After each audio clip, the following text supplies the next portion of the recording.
Você acha que consegue separar a verdade de uma mentira perfeita? A história está repleta de enganações tão audaciosas que se tornaram lenda. Nas próximas narrativas, vamos desenterrar as fraudes, mistérios e crimes mais inacreditáveis já relatados. Desde uma simples brincadeira que paralisou Londres, até a fotografia de um monstro que enganou o mundo inteiro. Prepare-se para duvidar de tudo o que você pensa saber. Esta é uma viagem pelas maiores farsas da história. O dia em que o caos visitou a Berners Street. Muito antes do sol surgir no horizonte de Londres, na madrugada de 27 de novembro de 1810, a paz de uma respeitável rua residencial estava prestes a ser despedaçada. No número 54 da Berners Street, um lar distinto ao norte da agitação de Oxford Street, uma figura solitária parou diante da porta. Era um limpador de chaminés, pronto para o trabalho sob a penumbra que precede o amanhecer. A casa pertencia à senhora Tottenham, uma viúva rica e de boa posição social.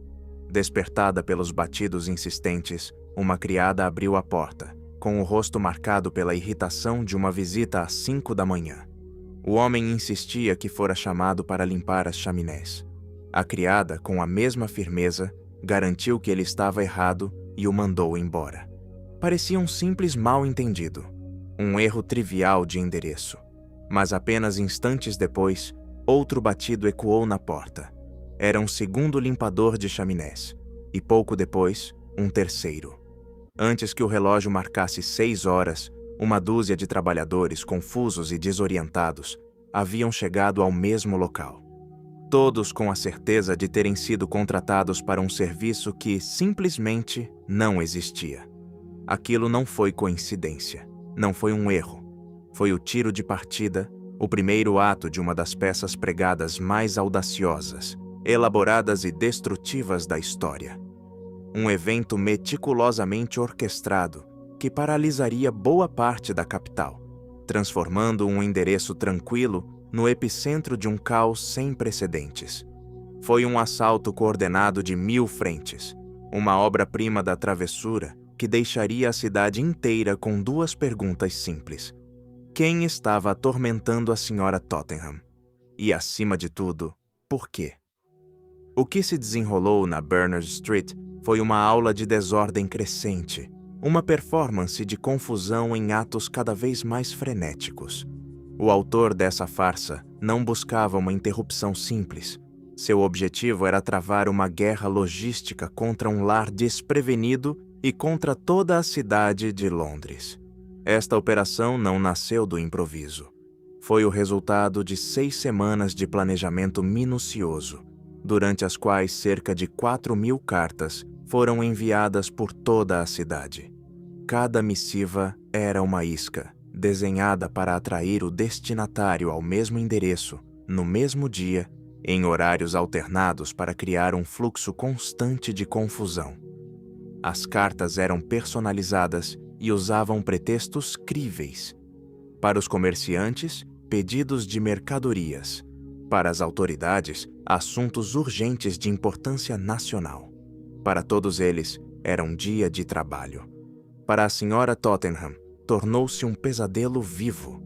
Com os primeiros raios de sol, após a procissão de limpadores de chaminés, o ataque se intensificou. Dezenas de carroças carregadas de carvão chegaram dos portos para descobrir que sua carga valiosa não fora solicitada. Logo depois, surgiu um desfile de padeiros, carregando bolos de casamento luxuosos e caros. Seguidos por uma legião de sapateiros, todos com a mesma expressão de perplexidade e frustração. A rua, habitualmente serena, virou um mercado caótico ao ar livre. Conforme a manhã avançava, a magnitude do engano atingiu proporções épicas. As entregas tornaram-se maiores e mais absurdas. Mais de 12 pianos de alta qualidade chegaram um após o outro. A ele se somou uma parte de um órgão de igreja tão massiva que exigiu 6 homens para o transporte. O volume de comida era demente. 40 açougueiros com pernas de cordeiro, 40 peixeiros com lagostas e 50 confeiteiros tentando entregar 2.500 tortas de framboesa. Ao mesmo tempo, profissionais chegavam convocados por notas de astúcia psicológica brilhante. Médicos e boticários foram informados de que alguém na casa estava gravemente doente. Vigários e padres foram chamados para assistir uma alma em seus momentos finais. O momento mais sombrio, no entanto, foi a chegada de um agente funerário com uma morada final construída sob medida, seguindo as supostas especificações da própria senhora Tottenham. A ambição do brincalhão não conhecia limites e atingiu as esferas mais altas. O governador do Banco da Inglaterra e até o Duque de Gloucester, da família real, foram atraídos à cena. Por fim, o próprio prefeito de Londres surgiu em sua carruagem oficial, apenas para encontrar a rua tão intransitável que foi obrigado a recuar e exigir ação imediata das autoridades. No meio da tarde, a Berners Street estava em colapso total. A via estreita era um lamaçal de carroças, comerciantes furiosos e curiosos que não paravam de crescer. Brigas estouraram e batedores de carteira agiam livremente na multidão. A polícia, completamente superada, apenas bloqueou os acessos. O giro final e mais cruel veio às 5 da tarde, quando uma horda de criados desceu sobre a casa, cada um com uma carta prometendo uma entrevista de emprego. Só à noite o fluxo cessou, deixando para trás um cenário de desolação absoluta. O consenso aponta para um único homem como o arquiteto dessa farsa: Theodore Edward Hooke. Aos 22 anos, Hooke já era uma figura célebre em Londres, um intelectual, dramaturgo e um conhecido pregador de peças. Apesar das suspeitas, nunca enfrentou punição oficial. Apenas 25 anos depois, em um romance, ele ofereceu uma espécie de confissão velada. Mas qual o motivo de tanto caos? A explicação mais popular é tão simples quanto incrível. Tudo por uma aposta. Dizem que Hooke caminhava pela rua com um amigo quando, apontando para a jóbora casa da senhora Tottenham, apostou que poderia transformar aquele endereço anônimo no mais famoso de Londres em apenas uma semana. Seu amigo aceitou e dias depois observou o pandemônio antes de entregar o dinheiro ao vitorioso Hooke. A vítima foi uma completa desconhecida escolhida ao acaso. Contudo, existe uma reviravolta final. Alguns historiadores sugerem que o maior engano não foi o que ocorreu na rua naquele dia, mas a própria história. Segundo essa teoria, o evento foi exagerado pela imprensa, com o próprio Hooke alimentando os boatos. Se for verdade, o gênio de Hooke não foi orquestrar o caos, mas convencer o mundo de que ele ocorreu naquela escala monumental. Sua maior brincadeira não foi contra a pobre viúva, mas contra os jornais, o público e a própria história. O roubo da Baker Street. Em um fim de semana de meados de setembro de 1971, uma pacata agência do Banco Lloyds na Baker Street, em Londres, tornou-se o palco do que foi chamado de um dos assaltos a banco mais audaciosos da história. Foi um golpe de mestre, onde, quanto mais se investiga, mais perguntas e mistérios surgem. Um grupo de ladrões passou o fim de semana inteiro cavando um túnel até o cofre do banco, esvaziando o conteúdo de centenas de caixas de segurança. Quando a manhã de segunda-feira chegou, os criminosos haviam sumido com um espólio avaliado em uma fortuna, além de segredos de Estado potencialmente incalculáveis. O plano para invadir o cofre da Baker Street foi idealizado por um criminoso de carreira de 38 anos, Anthony Gavin. Sua inspiração, dizem, veio de uma fonte inesperada: um conto de Sherlock Holmes intitulado A Liga dos Ruivos, no qual vilões cavam um túnel até a câmara blindada de um banco a partir de um porão vizinho. Pegando uma página da ficção, Gavin reuniu uma equipe e decidiu transformar a trama literária em uma realidade espantosa. A equipe era uma mistura de habilidades variadas. incluía Reg Tucker, um vendedor de carros que, crucialmente, não tinha ficha na polícia, e Thomas Stevens, que ajudou a conseguir o maquinário de escavação. O planejamento foi meticuloso. Fingindo ser um homem de negócios respeitável, Tucker abriu uma conta na agência do Lloyds e, meses depois, alugou uma caixa de segurança. Isso lhe deu acesso frequente à área do cofre. Em cada visita, armado com um guarda-chuva para medir discretamente as dimensões da sala, Tucker mapeou com precisão o interior, anotando a posição dos móveis e dos sistemas de vigilância. Enquanto isso, Stevens reunia as ferramentas para um assalto subterrâneo: um macaco hidráulico de 100 toneladas, uma lança térmica e uma carga considerável de explosivos. A peça final do quebra-cabeça surgiu em maio de 1971, quando uma loja de artigos de couro chamada Le Sac, situada a apenas 2 portas do banco, encerrou as atividades. O imóvel vazio tinha um porão que, segundo acreditavam, alinhava-se perfeitamente com o cofre do banco, a cerca de 12 metros de distância. Gavin fez com que um de seus sócios, Benjamin Wolf, um homem de 64 anos que despertava poucas suspeitas, alugasse a loja. No entanto, Wolf cometeu um erro que mais tarde custaria caro. Assinou o contrato de aluguel com o próprio nome. Com a base de operações garantida e sob o pretexto de uma reforma, a equipe começou a cavar o túnel sem levantar qualquer suspeita. Eles até levaram em conta o sistema de alarme subterrâneo. A agência do Lloyds era equipada com sensores de vibração, mas obras viárias próximas causavam alarmes falsos com tanta frequência que o banco decidiu desligar o sistema temporariamente.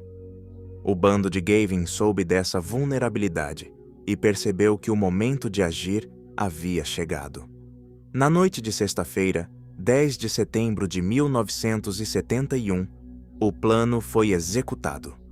Sob o manto da escuridão, a equipe desceu ao porão da Le Sac e iniciou a fase final da missão.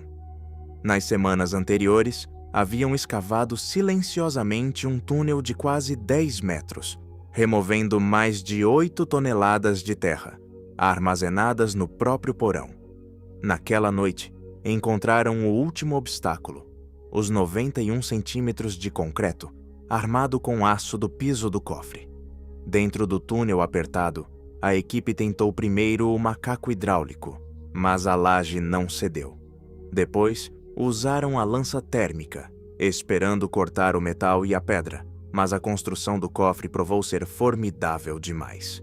Com o tempo se esgotando, recorreram à última opção: explosivos. Posicionaram as cargas e coordenaram a detonação com o barulho do tráfego na superfície para mascarar o estrondo. Era uma manobra arriscada que poderia tê-los sepultado vivos, mas a sorte estava ao lado deles. A explosão abriu um buraco irregular no chão, dando-lhes, finalmente, acesso ao santuário interno do banco. Uma vez lá dentro, os ladrões começaram o trabalho. Tinham o fim de semana inteiro para saquear as 268 caixas de segurança. O tesouro que encontraram era eclético: dinheiro vivo, joias, ouro, certificados de ações e até vinhos de coleção. Para manter a energia, dizem os relatos, beberam alguns dos vinhos raros que encontraram. Enquanto isso, um vigia posicionado em um telhado próximo se comunicava com eles via walkie-talkies. Eles não sabiam que essas transmissões de rádio se tornariam seu calcanhar de Aquiles. Por volta das 11 da noite de sábado, um rádio amador local chamado Robert Rollins estava mexendo em seu equipamento em casa, quando interceptou uma conversa estranha nas ondas de rádio. Para seu espanto, percebeu que estava ouvindo um crime em andamento. Ouvia vozes falando sobre perfurações, explosivos e entrar no cofre. Reconhecendo a gravidade, Rollins ligou para a polícia para relatar que estava ouvindo um assalto a banco em tempo real. Inicialmente, a polícia mostrou-se cética, sugerindo que ele continuasse ouvindo e gravasse a conversa. Mas Rollins insistiu. gravou vários minutos das vozes dos ladrões e às 2 da manhã de domingo contatou diretamente a Scotland Yard e tocou a fita. Desta vez, a polícia levou a sério. Uma busca urgente foi mobilizada, com mais de 100 agentes verificando cerca de 750 agências bancárias em um raio de 13 quilômetros. Era uma corrida contra o tempo. Incrivelmente, as autoridades estiveram a ponto de pegá-los em flagrante. Na tarde de domingo, 2 policiais chegaram à agência do Lloyds na Baker Street. Verificaram a porta do cofre pelo lado de fora, mas tudo parecia normal. A pesada porta estava fechada, intacta, e nenhum alarme havia disparado. Sem ouvir nada fora do comum, os agentes foram embora, sem saber que, logo atrás daquela porta, Gavin e sua equipe prendiam a respiração em silêncio absoluto. Apesar do susto, os ladrões continuaram o trabalho. Na noite de domingo, após quase 30 horas de saque, recolheram todo o espólio possível e recuaram por onde vieram, desaparecendo na noite londrina com uma das maiores fortunas roubadas da história britânica. Quando os funcionários do Lloyds abriram a agência na manhã de segunda-feira, depararam-se com uma cena assustadora. O interior do cofre estava totalmente revirado. Caixas de segurança abertas e esparramadas. No chão, uma fenda imensa. A Scotland Yard lançou uma caçada humana massiva. No início, os ladrões pareciam fantasmas, mas erros banais os entregaram. O túnel levava direto à loja alugada recentemente. Os registros de propriedade apontaram para Benjamin Wolfe. Ele, de forma descuidada, usou seu nome real no contrato. Em poucas semanas, o núcleo da equipe foi cercado. Em outubro de 1971, Gavin, Tucker, Stevens e Wolfe foram presos. Diante de provas esmagadoras, incluindo as gravações das conversas por rádio, confessaram os crimes. Foram condenados a longos anos de prisão. Contudo, a história não terminou ali. Cúmplices como Mickey Gervais e uma mulher misteriosa sumiram no mapa. A polícia recuperou apenas 1/10 do botim. O restante da fortuna desvaneceu com os fugitivos. O verdadeiro mistério estava no que aquelas caixas protegiam. Muitos donos recusaram-se a detalhar o que foi levado. Muitos sequer apareceram para reclamar as perdas. Isso gerou suspeitas de que o cofre escondia itens proibidos ou segredos comprometedores. Rumores explosivos surgiram nas semanas seguintes. Jornais de Londres sugeriram que uma das caixas guardava fotos íntimas da princesa Margaret, irmã da rainha Elizabeth II. Segundo o boato, as fotos eram tão escandalosas que o governo impôs uma mordaça à imprensa. Outras teorias diziam que os ladrões acharam arquivos de inteligência sobre figurões ou material de chantagem contra a alta sociedade. O governo britânico nega tudo até hoje, mas algo alimenta as conspirações.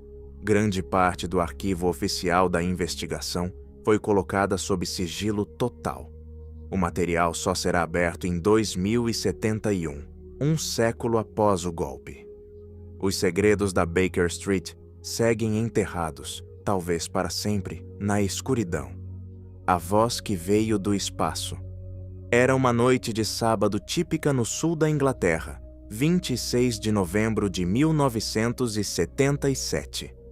Famílias estavam reunidas diante de suas TVs, esperando o fim do jornal para começar o entretenimento do fim de semana. Nas salas de estar, reinava uma calma rotineira, uma paz doméstica prestes a ser quebrada. Às 17h10, durante um boletim de notícias comum na Southern Television, a imagem começou a tremer. O áudio ficou distorcido. A voz familiar do apresentador sumiu, trocada por um zumbido elétrico. E, do meio da estática, algo surgiu. Uma voz estranha, calma, mas distorcida, ecoou pelos alto-falantes de toda a região. Não parecia humana. Tinha um eco profundo, uma cadência antinatural. Esta é a voz de Vrillon, representante do Comando Galáctico Ashtar, declarou o invasor. Por quase 6 minutos, essa presença invisível transmitiu uma mensagem surreal. Alertou a humanidade para renunciar às armas, aos conflitos e à energia nuclear. Falou de um desastre iminente se o homem não aprendesse a viver em paz. Citou a chegada da Era de Aquário e pediu atenção. Temos pouco tempo para nos afastarmos do conflito. O tom era educado, mas firme. Era ao mesmo tempo reconfortante e arrepiante. Nas casas do sul da Inglaterra, os espectadores ficaram paralisados. Um choque de descrença misturado com medo real. Naqueles 6 minutos eternos, uma noite comum virou cena de ficção científica. Seria um trote elaborado? Uma ameaça real? Ou, como a voz afirmava, o primeiro contato? Tão rápido quanto começou, a transmissão parou. O zumbido cessou, a voz sumiu e a programação voltou. O apresentador reapareceu, alheio à interrupção cósmica que acabara de ocorrer. Logo depois, a emissora pediu desculpas por uma falha técnica. Mas para os milhares que ouviram, essa explicação parecia ridícula diante da magnitude do que viveram. Buscando respostas, engenheiros da Autoridade de Radiodifusão Independente iniciaram uma investigação. Logo descobriram que não foi falha técnica. Alguém sequestrou o sinal de propósito. A rede usava um transmissor que captava o sinal pelo ar, sem linha terrestre segura. Um ponto vulnerável. Alguém inteligente explorou essa brecha, emitindo um sinal potente na frequência exata para anular a transmissão original e injetar a mensagem de Vrillon. Fazer isso exigia técnica avançada e equipamentos caros. Era obra de alguém que sabia exatamente o que estava fazendo. Apesar das buscas intensas, os responsáveis nunca foram achados. Quem orquestrou o sequestro sumiu sem deixar rastro. O silêncio que seguiu o evento foi tão perturbador quanto a própria mensagem. Sem culpados, restaram as teorias. A explicação mais racional é que foi um trote brilhante, feito por especialistas em eletrônica. Um grupo de entusiastas rebeldes que emitiu a mensagem alienígena apenas para ver o caos acontecer, escolhendo o horário nobre para causar impacto. O conteúdo, Compás e Era de Aquário, batia com os clichês da época. Toda a evidência técnica aponta para mãos humanas. Nada aconteceu que não pudesse ser feito por meios humanos. Contudo, outra teoria aceita a transmissão como ela se apresentou. Talvez, sugerem alguns, tenha sido realmente uma mensagem de uma inteligência extraterrestre. Na década de 1970, o fascínio por OVNIs estava no auge. Muitos espectadores acreditaram que um poder superior ou uma civilização alienígena interveio para entregar um aviso urgente. Defensores dessa ideia argumentam que uma civilização avançada escolheria esse método pouco convencional para se comunicar de uma forma impossível de ser ignorada ou ocultada. No entanto, além do tom dramático da própria voz, não há provas de uma origem fora da Terra. Investigadores não acharam nada que sugerisse que a mensagem veio de outro lugar, além de um transmissor terrestre. Uma terceira ideia, mais próxima das teorias da conspiração, sugere um experimento secreto do governo. Alguma agência estatal poderia ter forjado a transmissão alienígena para observar a reação do público ou testar sistemas de emergência. Em plena Guerra Fria, é concebível que as autoridades tivessem curiosidade sobre como os cidadãos responderiam a um contato súbito, mas essa noção segue puramente especulativa. O esforço visível dos reguladores para descobrir o que aconteceu indica que eles não sabiam de nenhum teste planejado internamente. No fim, o mistério da transmissão de Vrillon permanece. Para a maioria, a teoria mais forte é a de brincalhões humanos. O conteúdo em si não era revolucionário. Eram apenas temas comuns da época. Mas a pergunta principal segue sem resposta. Foi apenas um trote ou um experimento social em massa de um grupo desconhecido, a única certeza é que por 6 minutos, uma voz desconhecida dominou as ondas. Semeou espanto e medo, deixando um enigma que, quase meio século depois, continua sem solução. Antes de mergulharmos na próxima história incrível, um lembrete rápido. Se você está gostando deste conteúdo, sua inscrição e o seu gostei nos ajudam muito.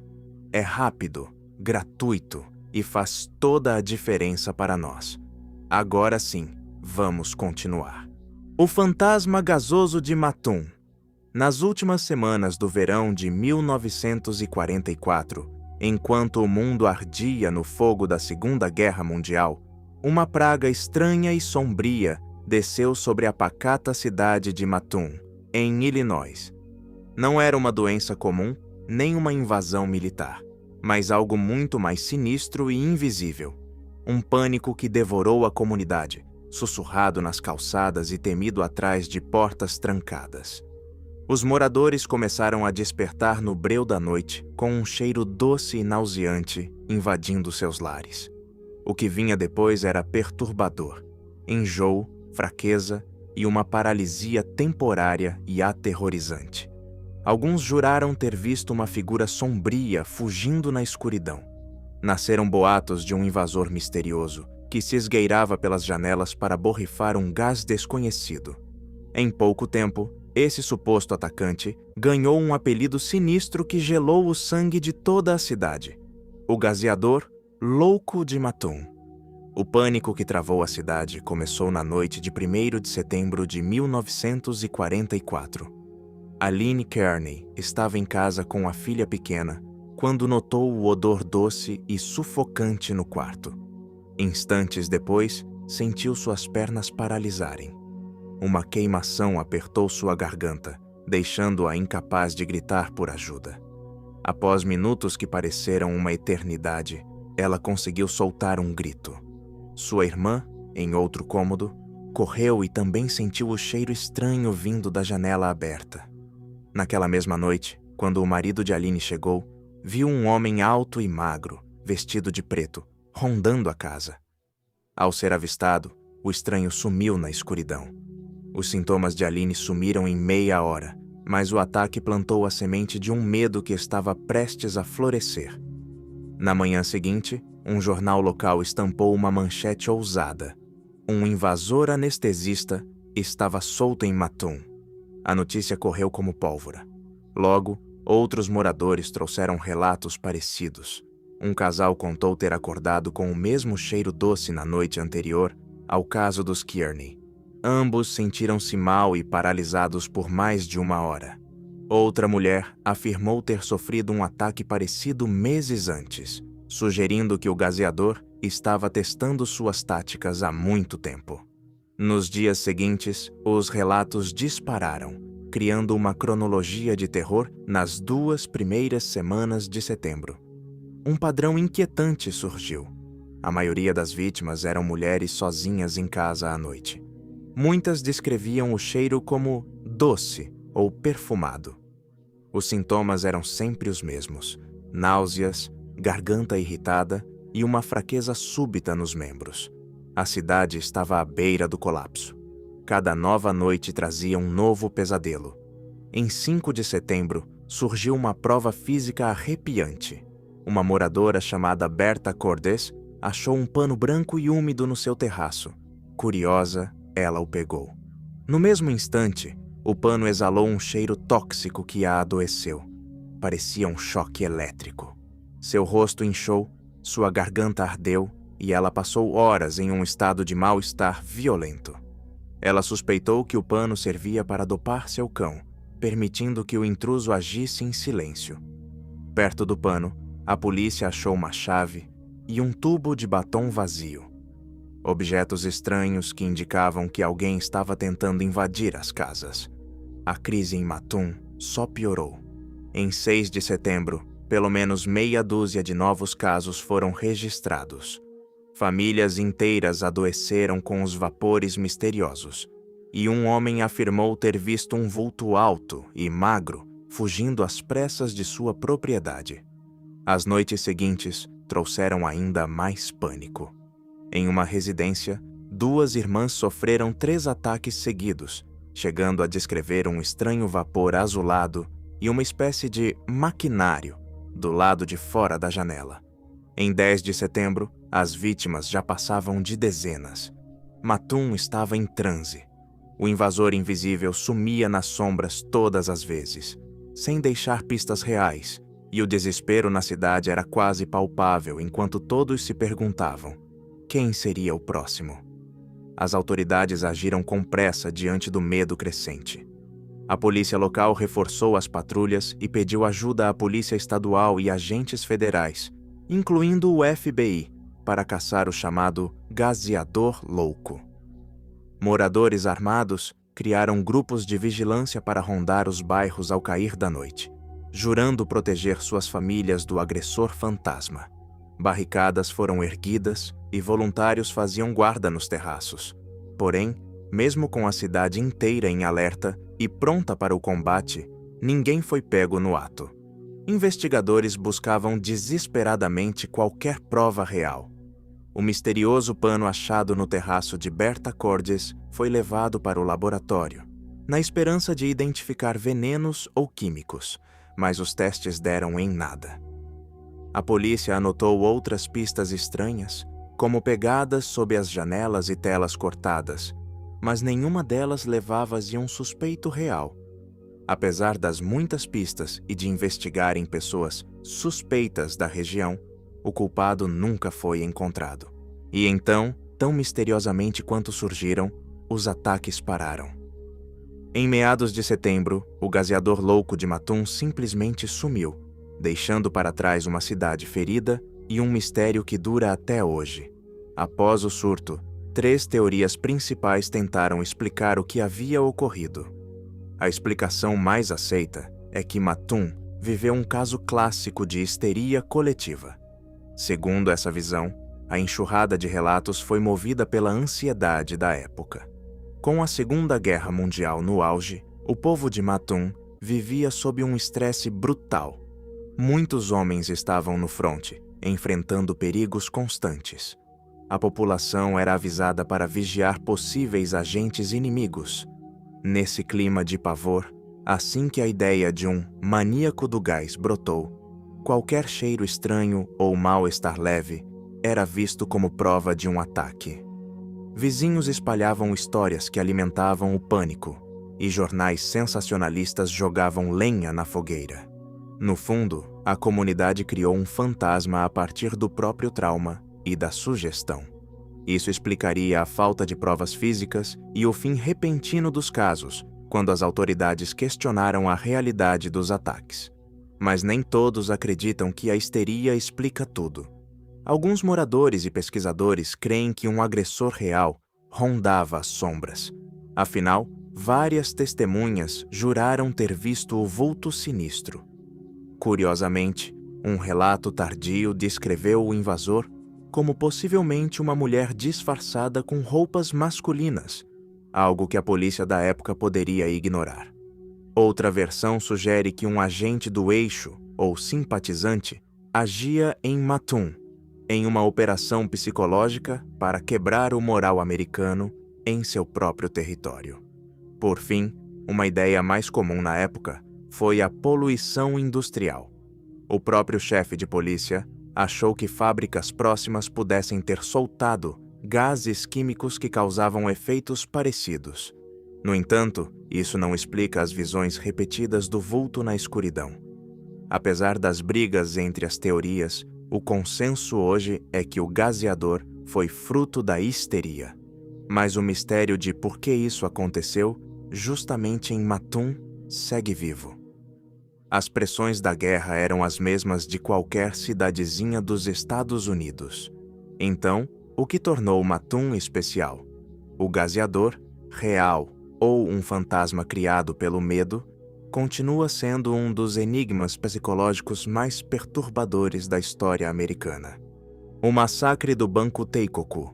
O Japão de 1948 era uma nação de fantasmas e escombros.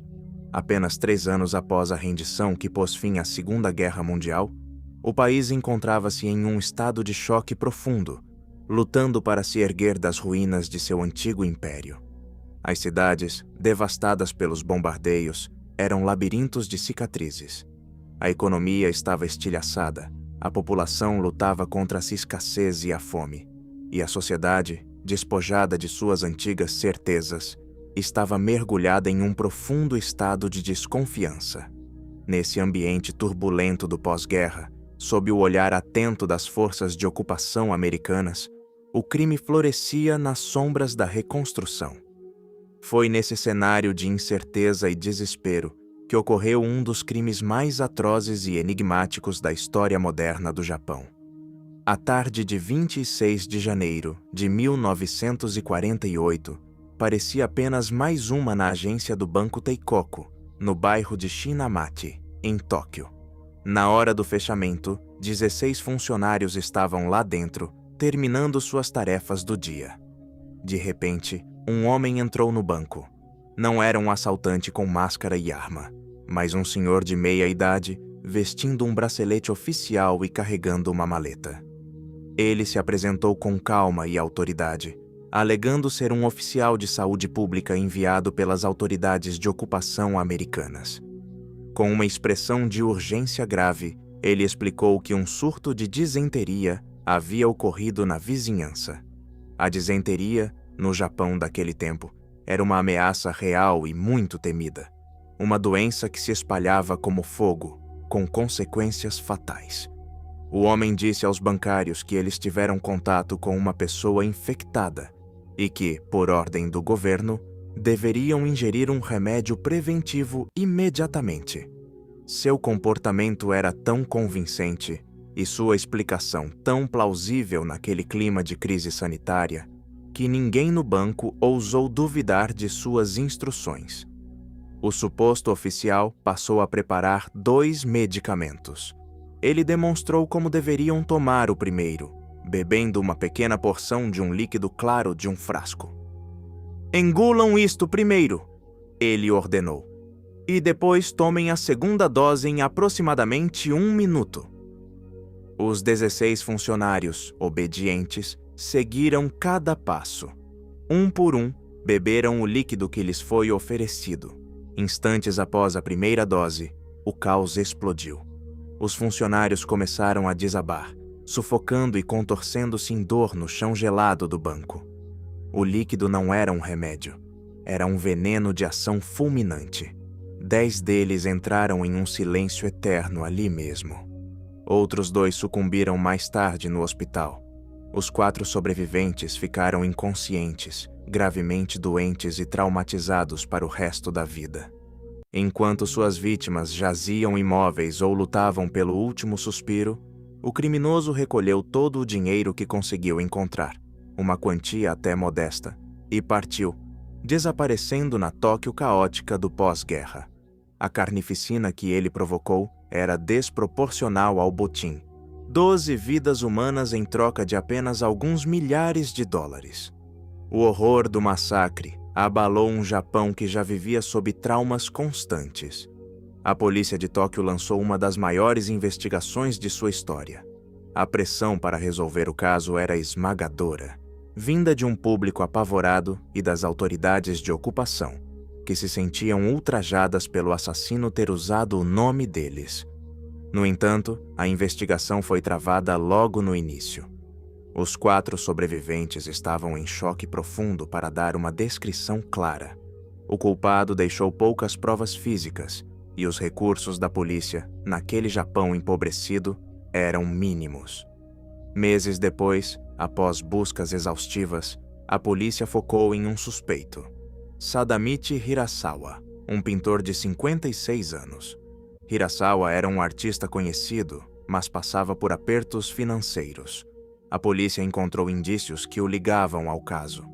O ponto mais polêmico foi que, após um interrogatório brutal e intenso, Hirasawa assinou uma confissão.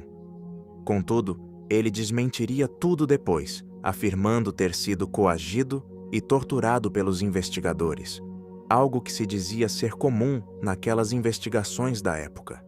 Apesar de ter voltado atrás em sua palavra e da falta de provas físicas diretas que o colocassem na cena do crime, Hirasawa foi levado a julgamento. A promotoria alegou que ele foi movido por dívidas e que escolheu o envenenamento para garantir que não restassem testemunhas. Em 1950, Sadamichi Hirasawa foi declarado culpado e recebeu a sentença de morte. Desde o início, a condenação foi cercada por uma polêmica feroz. Críticos apontaram falhas gigantescas no caso da promotoria. Ninguém conseguiu identificar Hirasawa com certeza como o homem que entrou no banco. Não havia impressões digitais, nem qualquer rastro técnico que o ligasse ao crime. A confissão era, no mínimo, duvidosa.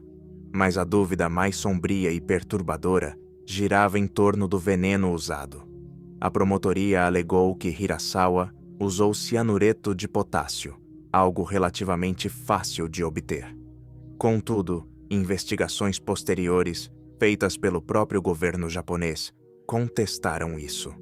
Os sintomas das vítimas não batiam com o envenenamento comum por cianureto. Surgiu a teoria de que o veneno era, na verdade, acetona cianidrina, um composto muito mais específico. Esse detalhe abria as portas para uma possibilidade terrível. A acetona cianidrina não era algo que um pintor endividado conseguiria por aí. Era um químico acessível apenas a quem tinha contato com o material militar japonês desativado. Essa pista apontava para uma sombra que pairava sobre o passado do Japão. Uma sombra que muitos queriam esquecer. A infame Unidade 731 do Exército Imperial. Durante a guerra, essa unidade secreta realizou experimentos pavorosos de guerra química e biológica em prisioneiros e civis. Os cientistas de lá eram mestres em toxinas. A teoria que resiste até hoje é que o autor do crime no banco Teikoku não era um simples ladrão, mas alguém com treinamento militar de elite, possivelmente um ex-membro da Unidade 731, usando seu conhecimento letal para realizar o roubo perfeito. Isso explicaria a sofisticação do crime e o uso do veneno raro. Também explicaria por que, mesmo com o caso oficialmente encerrado, uma estranha hesitação tomou conta do sistema de justiça japonês. E é aqui que o mistério fica ainda mais denso. Embora Sadamichi Hirasawa tenha sido condenado à morte, a sentença nunca foi executada. Pelo resto da vida, ele permaneceu no corredor da morte, tornando-se um dos presos que mais tempo esperou pelo fim na história do Japão. De sua cela, ele escreveu cartas, pintou e gritou sua inocência incansavelmente. Muitos pedidos de um novo julgamento foram feitos por ativistas e juristas que acreditavam em um erro judicial. Porém, todos os recursos foram negados. O governo japonês jamais executou Hirasawa. Cada ministro da Justiça que assumia o cargo se recusava a assinar a ordem de morte. Seria por dúvidas sobre a culpa dele? Ou havia algo maior em jogo, uma verdade tão terrível que as autoridades preferiam deixar um homem apodrecer na cadeia por décadas a arriscar que ela viesse à tona em um novo tribunal? Sadamichi Hirasawa deixou este mundo por causas naturais na prisão em 1987, aos 95 anos, após 37 anos de espera, levando consigo sua versão da verdade. O caso Teikoku continua sendo uma ferida aberta na alma japonesa. Oficialmente, está resolvido. Mas para muitos, o verdadeiro culpado nunca foi pego. Poderia ter sido um impostor habilidoso, ou quem sabe o motivo não foi o dinheiro, mas uma vingança pessoal contra alguém no banco, mascarada de assalto. Ou, na teoria mais arrepiante, foi obra de um mestre da morte treinado pelo Estado. Um fantasma da máquina de guerra imperial que usou seu talento para semear o terror.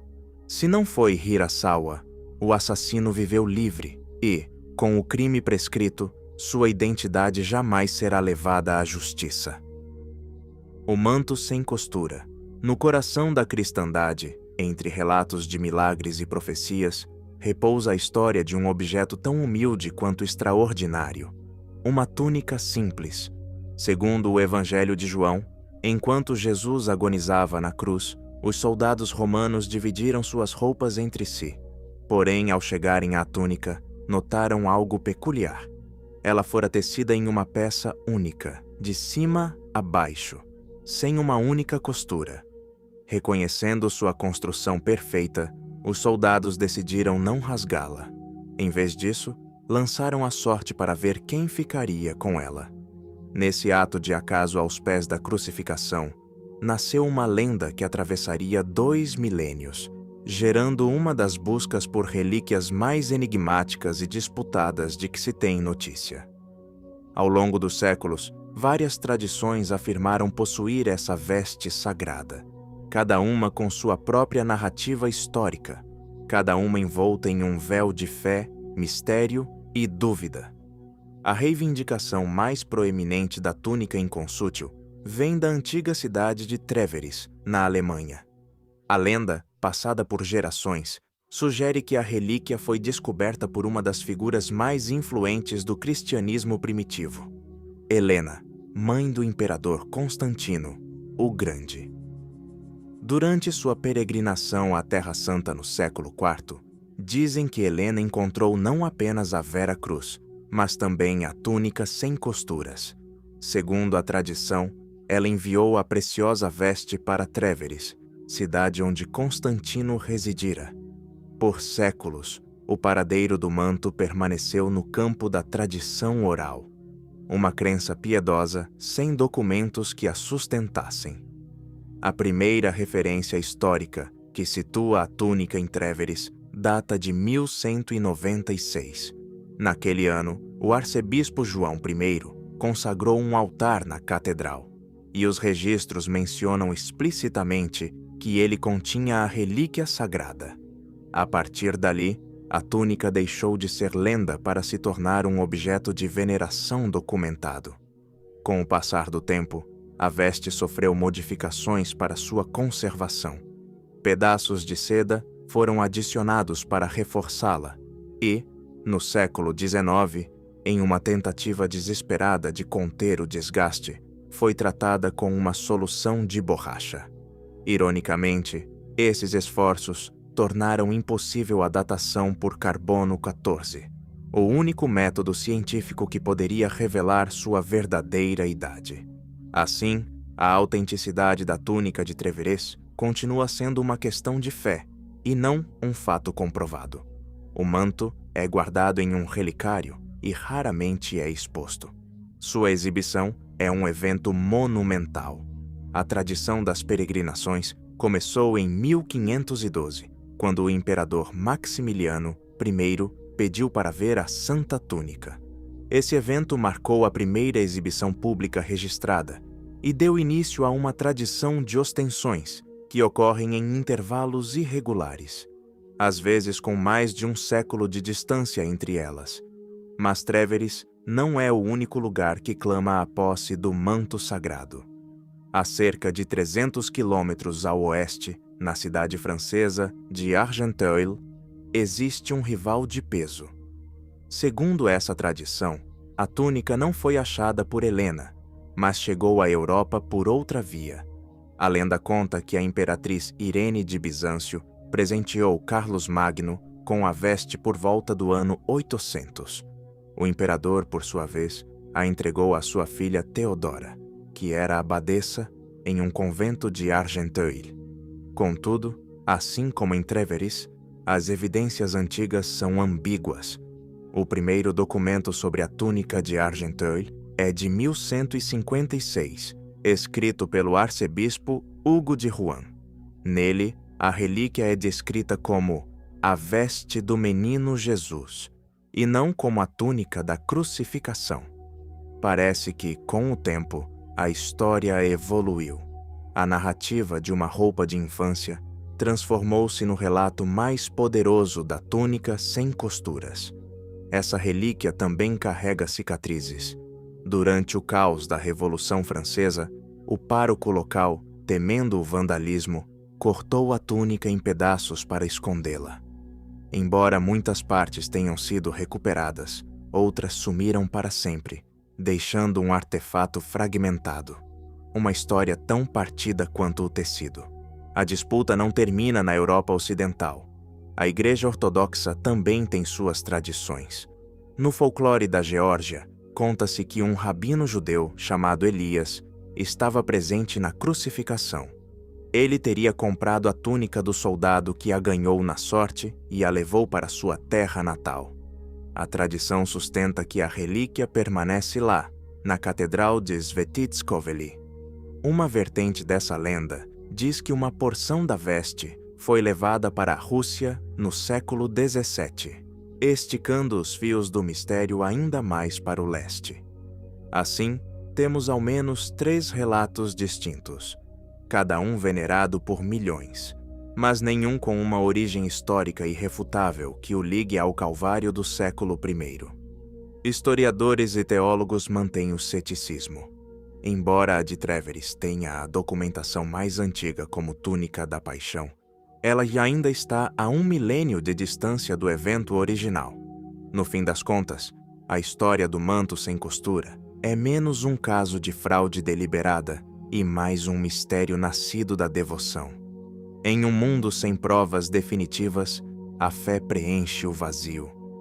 Para os que creem, essas vestes não são meros objetos, mas uma ponte tangível para uma das figuras mais importantes da humanidade.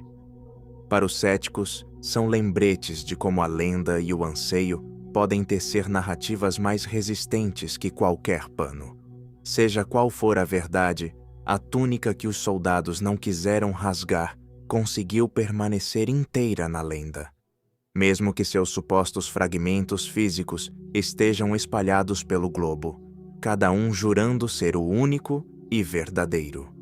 Como ocorre com tantos objetos sagrados, talvez o melhor seja sempre seguir com uma pitada de cautela. As Fadas de Cottingley.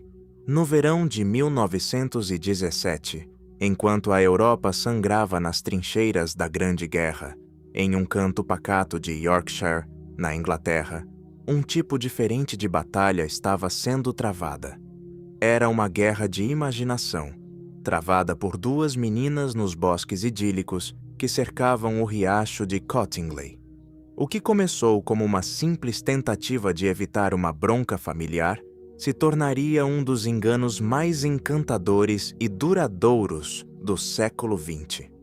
É a história de como 2 primas, armadas apenas com uma câmera, papelão e alfinetes de chapéu, convenceram um mundo sedento por magia de que as fadas eram reais. Tudo começou com Frances Griffiths, uma menina de 9 anos que havia se mudado recentemente da África do Sul para viver com a tia em Cottingley. Ao lado de sua prima de 16 anos, Elsie Wright, ela passava horas brincando perto do riacho ao fundo do jardim. Frequentemente, Frances voltava para casa com os sapatos e o vestido encharcados e sujos de lama, o que irritava sua mãe. Quando questionada, sua resposta era sempre a mesma e desconcertante. Ela estava brincando com as fadas. Cansada do ceticismo dos adultos, Elsie, que tinha talento para a arte e já havia trabalhado no estúdio de um fotógrafo, bolou um plano. "Vamos provar que é verdade", disse a prima. Elas pegaram emprestada a pesada câmera de placas do pai dela, um artefato imponente para 2 crianças. No bosque, Elsie montou a cena. Em uma tarde de julho, após 1 hora no quarto escuro, o pai de Elsie, Arthur, revelou a placa de vidro. Enquanto a imagem surgia lentamente na solução química, ele perdeu o fôlego. Ali, em preto e branco, estava Frances, olhando para a câmera e à sua frente, dançando sobre um galho, 4 pequenas figuras aladas. Eram, sem dúvida, fadas. 1 mês depois, produziram uma segunda foto, desta vez mostrando Elsie sentada na grama, enquanto um gnomo alado saltava em sua direção. Os pais das meninas estavam divididos. A mãe de Elsie acreditava piamente.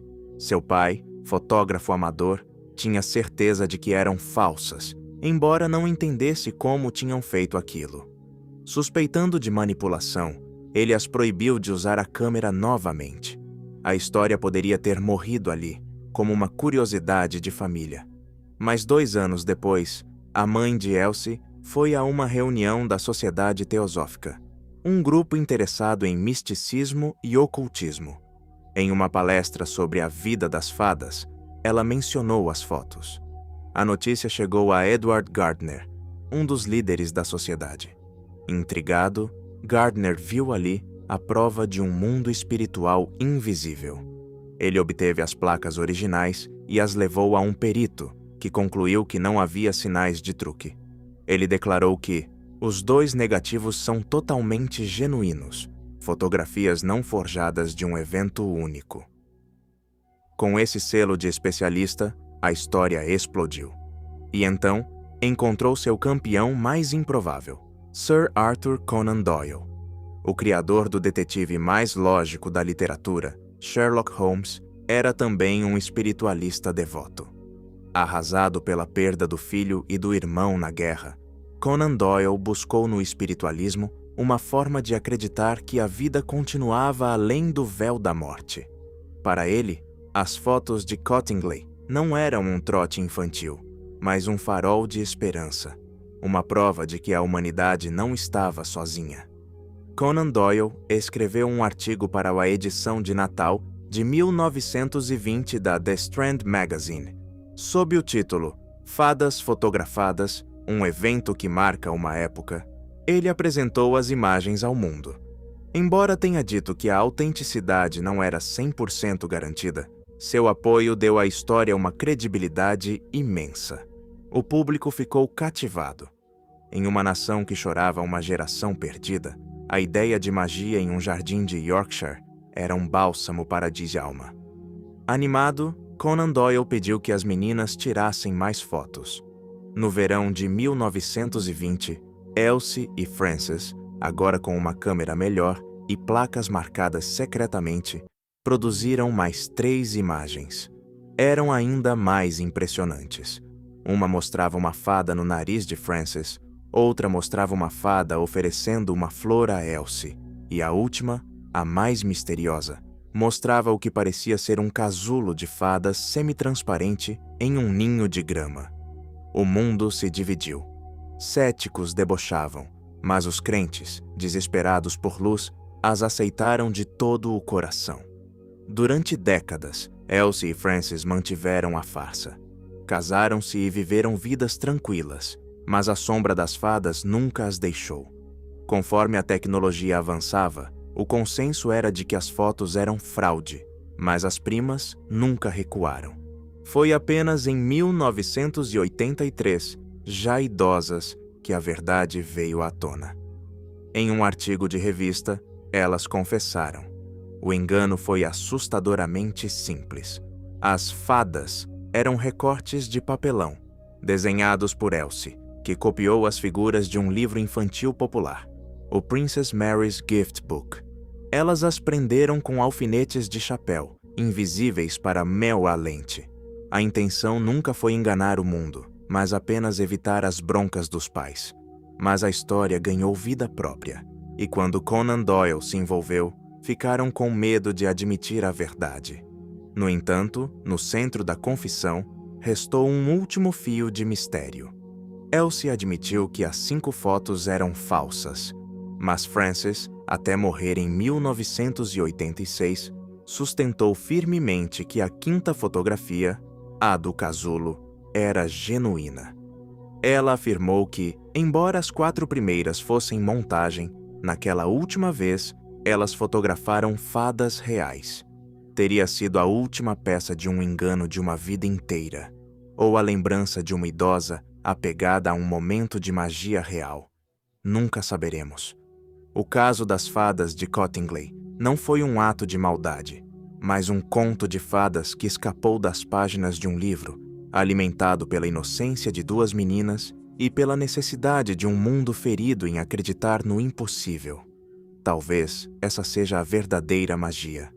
A possibilidade de que, em um dia ensolarado em Cottingley, a magia tenha sido real, nem que fosse por um só instante. A mentira que fez um império estremecer. Nas horas gélidas que antecederam o amanhecer de 21 de fevereiro de 1814, enquanto Londres dormia sob um manto de névoa, um cavaleiro solitário galopava pela escuridão de Kent.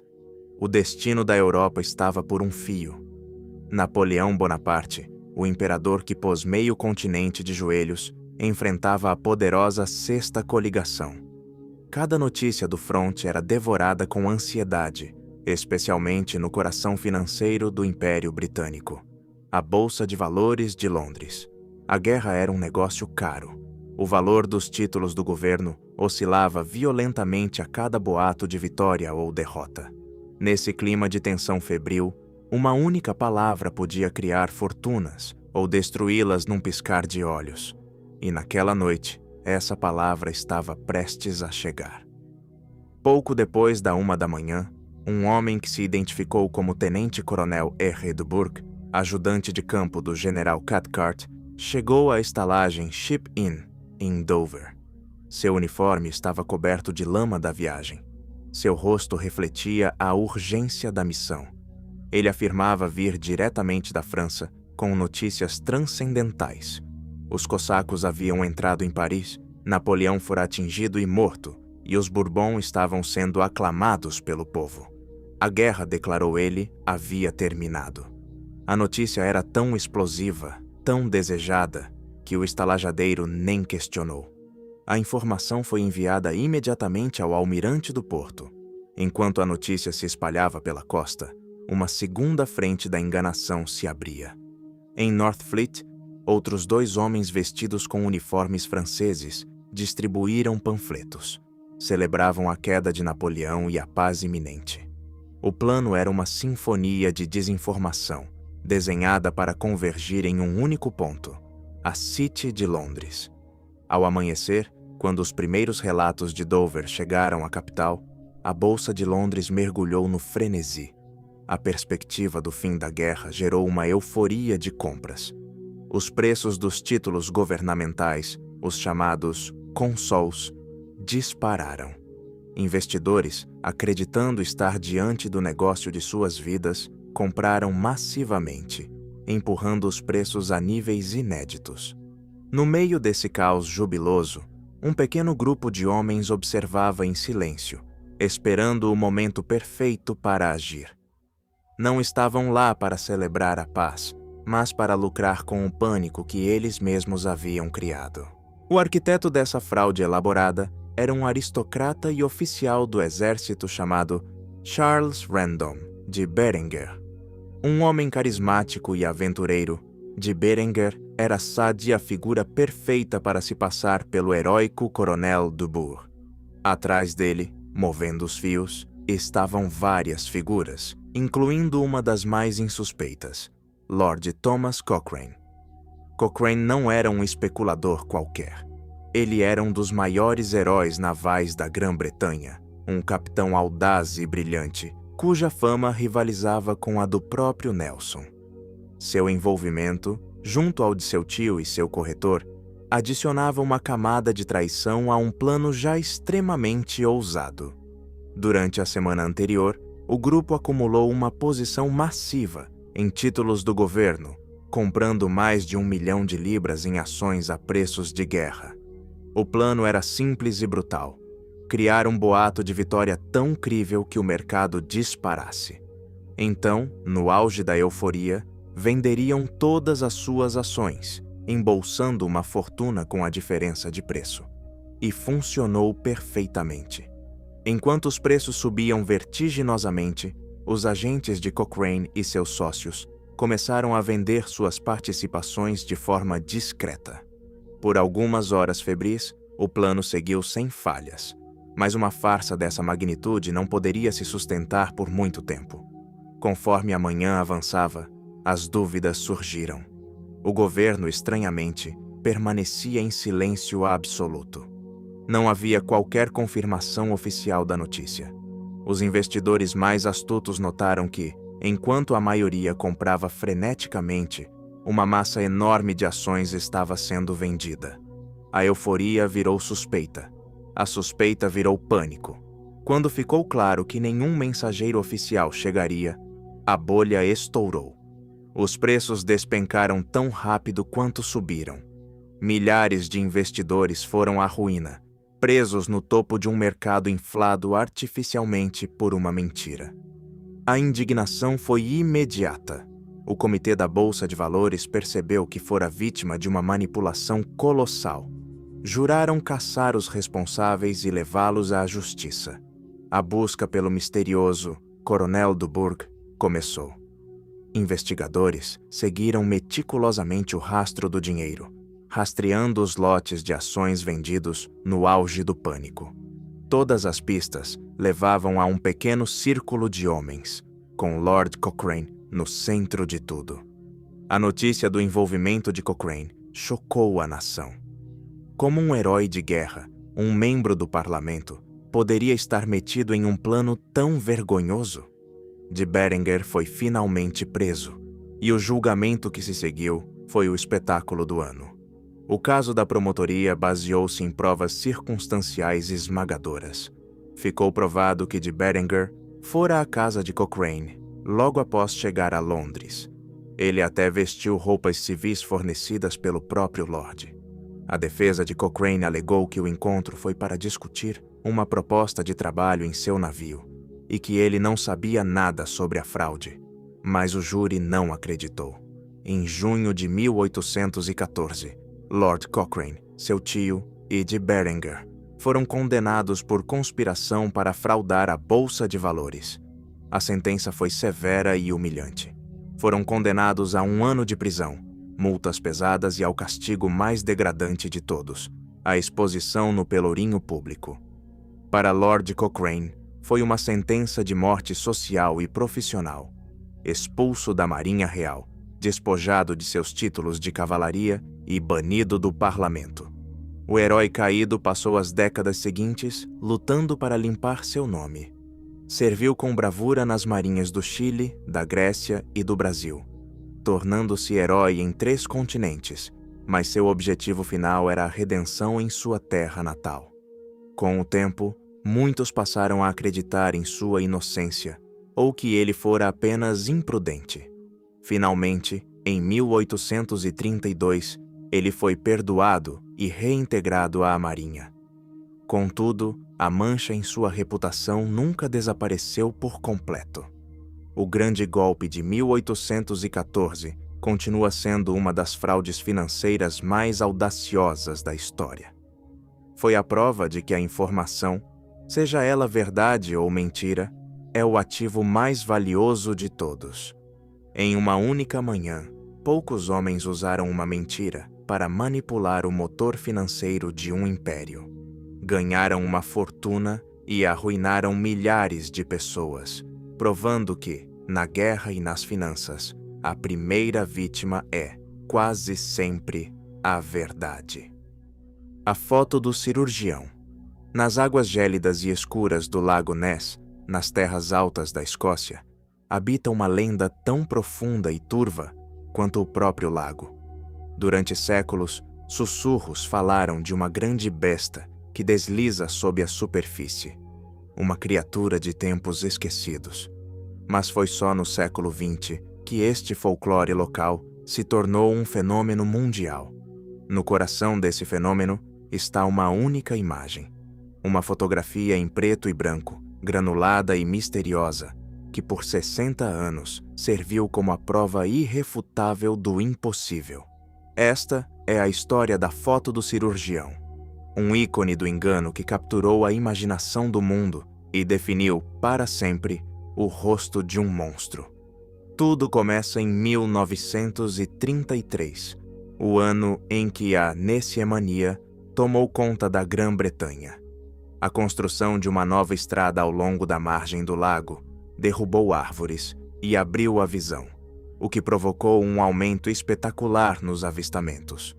Os jornais, famintos por histórias sensacionalistas, enviaram seus repórteres para a Escócia. O Daily Mail, um dos maiores jornais de Londres, chegou a contratar um famoso caçador de animais de grande porte, Marmaduke Wetherell, para rastrear e encontrar a besta. Wetherell, um homem de ego considerável, levou a tarefa muito a sério. Pouco após sua chegada, ele descobriu pegadas enormes na margem do lago. Com grande alarde, declarou que pertenciam a uma besta de pés muito poderosos e macios, com cerca de 6 metros de comprimento. O Daily Mail estampou a história na capa.